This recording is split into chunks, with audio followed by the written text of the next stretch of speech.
Hi, and welcome to week 6. With the holiday, I'm just making a little video to go over everything, so feel free to let me know if you have any questions. I'd be happy to do a live lecture at a different time or record another video for you. This week, we're talking about biped walk cycles. A walk cycle, you do the ball bounce and then you kind of do a walk cycle. Those are the staples in animation. We have 2 discussion questions and then we're going to start our project. So this first discussion board, questions or concerns. This week you'll be starting your biped walk cycle. It's due at the end of week 7, but you should get started as soon as possible. Once you've started, post any issues, comments, questions that you have in this discussion board. Review your classmates' posts. So I need you to post any questions, comments, concerns that you have. Even if you don't have any, then talk about what's working well, and then make sure to comment on your classmates' posts all by Wednesday at midnight. Then your second one, you're going to post your in-progress critique. It's not due until week 7, so next week Sunday, but you want to post what you're working on, and then we'll get critiquing. So, what is the project that we're actually going to be working on? Well, your walk cycle. You will be animating a biped character's walk cycle. Creating walk cycles can be one of the hardest things for novice animators to accomplish. You should gather reference for this project before starting. As you can probably understand by this time, there's a lot more movement than what meets the eye. Having references will help. You'll be grading on the quality of your work. Okay? So, final exported file at the end of week 7. Now, we're working with this simplified biped. All we're going to be animating is the lower half of the body. Okay? We're going to focus on getting that fluid movement, the up and down action, and I want to see at least 2 steps, and we're going to actually be moving forward in space. Okay, so there's a looping walk cycle where the character would kind of look like they're on a treadmill, always centered at the 0, 0, 0 point on the grid. Or there's a forward moving where you're going to place your feet down. And as you can imagine, forward moving would be for movies, TV, whatever. Looping is for games because you loop the cycle and then the player gets to control what direction they are working in. So if we take a quick look at this rig, you'll see we have a controller up at the top here. That's your hip controller. So if I move my hip controller, it's going to add bend to the knees. You see these locators move along with it. The locator allows you to adjust the direction that the knee is pointing in. Then we have our feet. Foot controller allows you to move the foot. Now you'll see we have foot roll in our channel box, so if you click on the word, middle mouse click and drag, it's going to rotate the foot up onto the toe, or if we go in the other direction, it's going to go on the heel. This is a really important one to use because we're going to want to roll through our walk cycle. Okay, so you want to pick, whichever foot you want to start with. You can start with them next to each other, or you can start with them kind of in action. I like to start kind of mid-step here, but I haven't gotten reference or done research or anything like that, so let's take a look at what we have here. So Richard Williams' walk cycle is one of my favorite reference images to use. Let's see if I can make it any bigger. There we go. So we have what are called our key poses for a walk cycle. Okay, the contact, down, passing, and up are your key poses per each step, and then you'll go to contact again, but you'll notice the other foot is forward. It's going to be the same pose, but other foot forward, which also means other arm forward. Same height, same everything. All right, so contact, down, passing, up, contact, down, passing, up. I'm looking for a minimum of 2 steps, so you'll at least need that many key poses. Now, some things to think about with these key poses. The hip and head are always going to be the same distance from each other, but as you go from the contact pose to the down, they're both going to come down. So if you actually look at a walk cycle, you see that we have an S curve with the head or with the hips. So you're going to want to bring that into the hips for your walk cycle here. When we go to the down pose, the arms are going to be furthest out. We're not dealing with arms in this one, but I just want you to be aware the down is kind of your reset position. Now, you may, walk around your room and take a look. The down pose, you don't really get into like a deep squat or lunge, but it is important that you are going down in space. Then passing, you're coming up, your leg is straightened. Up, you're getting on the toe, so you're getting higher up, and then back down to contact.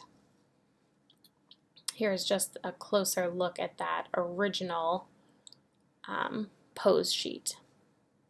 Now, when we set up the contact pose, which you're always going to want to start with, wherever this heel is, it does not move.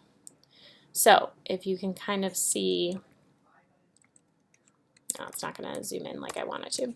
If you look here, all these feet are overlapping. That's because our heel isn't moving. That is one of my biggest things with new animators is sliding feet.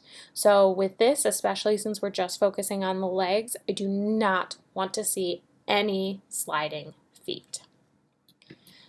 Let's take a look at Alan Becker real quick on animating walk cycles. Walk cycles. A walk cycle is a looping animation of a walking character, which starts with the first foot, goes to the second foot, and ends back on the first foot. We're going to cover run cycles in the next video since there is just so much to cover with just walk cycles. So walk cycles can be scary for beginning animators because it seems like there are so many poses to memorize. But if you break it down into simpler components, it becomes much easier to wrap your head around. So instead of thinking of a walk cycle as 12 different poses to memorize, think of it as 2 poses. The first pose is called the contact pose because it is where the foot contacts the ground. The second pose is called the passing pose because it is where the other foot directly passes the first foot. To complete the cycle, we need to repeat these 2 poses and reverse them in order to let both feet take a step. So just from these 4 drawings, we already feel like the character is walking. We could call this done. But in order to make the walk cycle more realistic, there are 2 more poses that we should add, called the up and down poses.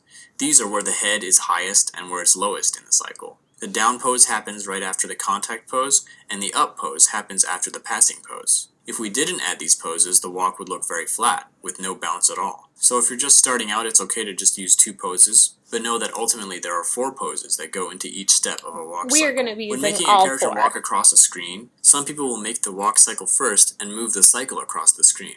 While this will save you some work, it can sometimes look mechanical and slidey, like a video game character. A better solution is to hold the cycle in place and have the background move instead. Otherwise, you would animate the whole sequence from start to finish. This gives you the most control. It's important to map out where you want each step to take place and space them out evenly, both on the stage as well as on the timeline. Drawing someone walking across the screen can be one of the most annoying things to animate if it's not organized well. Place the contact poses first, add the passing poses, and then fill in the up and down poses. The arms can be added at the same time as the legs, or they can be added afterwards to simplify and isolate each process. The arms are farthest apart from each other on the down pose, and closest together on the passing pose. They should be opposite to the legs, meaning the right arm is in front when the right leg is in back, and vice versa. You can also have the arms doing whatever you want throughout the walk. Just put the main poses in first and fill in the in-betweens. When animating a walk cycle from the front, the same rules apply, except the 2 poses you want to draw first are now the up and down poses, because these are more clearly distinguishable from the front, compared to the passing and contact poses. Personality can be added to a walk cycle by adjusting a few factors. These factors include timing, position, and offset. To give our character a sad, depressed walk, let's hunch him forward, make his contact pose and down pose take much longer, and droop his arms down low. His up and down poses should be close in height to take away the bounce. To give our character a happy, proud walk, let's lean his body back and change the timing to emphasize his contact pose and bring his arms way up. Then let's offset his arm movement so that they are 2 frames ahead of the legs in order to make it seem like he's leading with his arms, giving him a more powerful attitude. In order to make him look relaxed, we just need to offset the arms in the other direction and make them lag behind the rest of the body by 2 frames. Last, let's lean him forward. Now he looks pretty chill. So that's all I've got for walk cycles, but before we end, I wanted to announce my new Patreon page. All right. Patreon is... So you can see how we can give character to walks, how the poses kind of work together. we are going to do all 4 key poses for our walk. All right, so how would I get started? Well, again, I'm going to start with my contact pose. We'll notice the front leg is straight. Now, when you're in Maya though, if we do, a straight leg, well, you don't want to break it too much, but if we do a straight leg, sometimes you'll get a little pop, like a little just when you're actually viewing the walk cycle back. So I like to give just a smidge of bend in there with my contact pose. All right, so we know that front foot is up, so that's when I go into the foot roll and bring it up. So now that my heel is down, now your contact pose is going to say a lot. If you really stretch without breaking it, but if you were to stretch the spacing out, your character is taking really long, wide steps. If you bring it really close, they're taking tiny baby steps. So you'll have to find what works best for you. Now, remember I talked about the bend, so we can sometimes just bring our main controller down just a little bit to get that bend. All right, so I've got that front foot forward. I've got the heel, the toe is pointed up. So now I need to look at my back leg. There is a bend and it's on the back toe.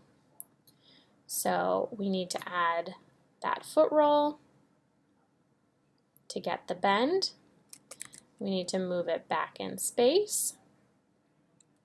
Now again, sometimes if you want, you can use a plane or a cube to check that you're actually hitting the ground, or look at a side view. But you can see my feet are floating, and we don't want that. You want to make sure you're always using the ground plane. So if I bring that down, and I bring that down to be resting, now I may need to adjust my top a little bit to get that bend. All right. So this is looking good to me so far, especially just for starting out. Now that I have that, I need to make sure I grab all 3 of my controllers. I'm gonna, I made a rookie mistake. So, there were already keys set on this rig. So you need to make sure that you are at the point that you want and you set keys where you want them. So I'm going to right mouse click to delete this. I'm going to go back to frame 1. I will quickly set this up again. I am sorry about that. At least good thing that I saw that now, so you guys can fix it for your own.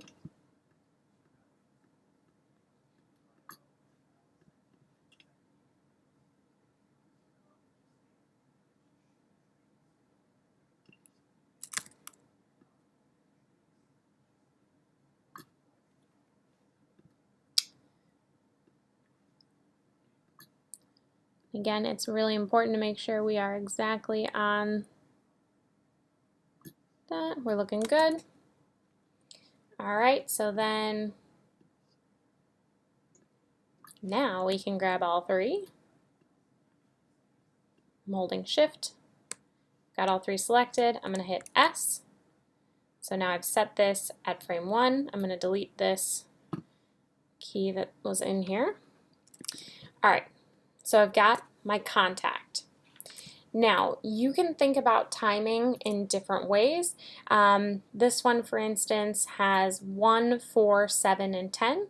You can start with that to see what you like. You could also do 1, 5, 9, and 13. It's going to depend how wide your stance is and how fast you want them to walk. So I'm going to go to frame 5 next. And now I'm in my down. So I know for my down that I'm going to need to bring the body down. Okay, so hips down. That front foot is now flat and the front leg is bent. But we want to make sure we're not actually moving this foot, because remember, once our weight is in that, that is staying put. And then our back foot, you can see we're actually going up onto the toe. So all the way. And I want to make sure that my body is always centered in between the feet. You can always adjust, this is just my first, just setting the keys, getting the base positions in. So I'll hit set, whoop, contact, down. Okay? So now I'll go to frame 9 for my passing. Now with passing, we're going to be balanced completely over that front foot. So I'm going to move the body to be over that foot, and the leg is going to almost be straight. And then we're going to bring this foot up and in. You don't want to, again, we're animating to a camera, so you don't want to have the legs perfectly in alignment. It'll look like they disappeared. So you can bring the foot forward there. And our toe should just be relaxed down.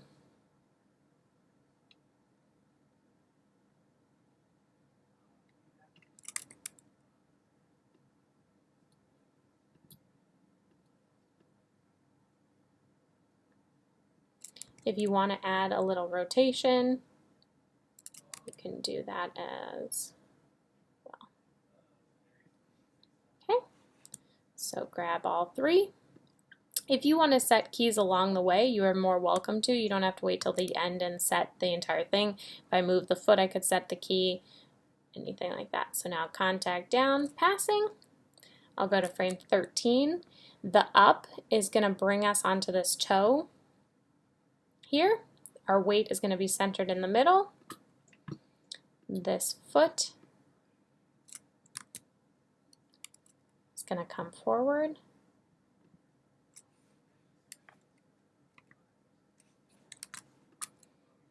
Let's see here. Bring this forward a bit. We'll play around with that. There we go. Doesn't have to be anything crazy. This is a little challenging too because of the proportions. We've got some really long legs going on here. So that's nice and relaxed. This is going to be up. Doesn't have to be super extended, but definitely up. Now again, make sure the body is centered between the feet. And we are dealing with our up pose, so you want to make sure we're at an up angle. Set. And then last but not least, we'll have our contact pose. So exactly how we started all this, but now the other foot will be forward. So our foot roll is going to go in the opposite direction. I'm going to make sure to bring this down onto the ground. I'll look at a side view to make sure.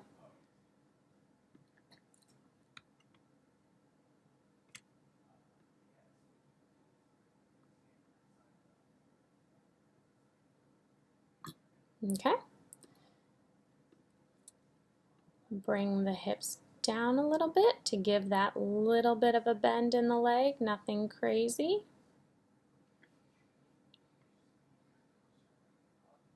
Okay, so then we'll key this, set. Alright, so now I've got one step. You would need to repeat the whole thing for the other side, but contact down, passing up. Let's see what's going on here.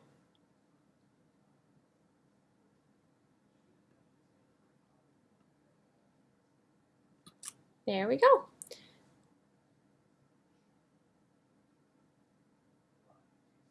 All right, so take a look at Richard Williams' walk cycle or other walk cycles for reference, whatever you enjoy.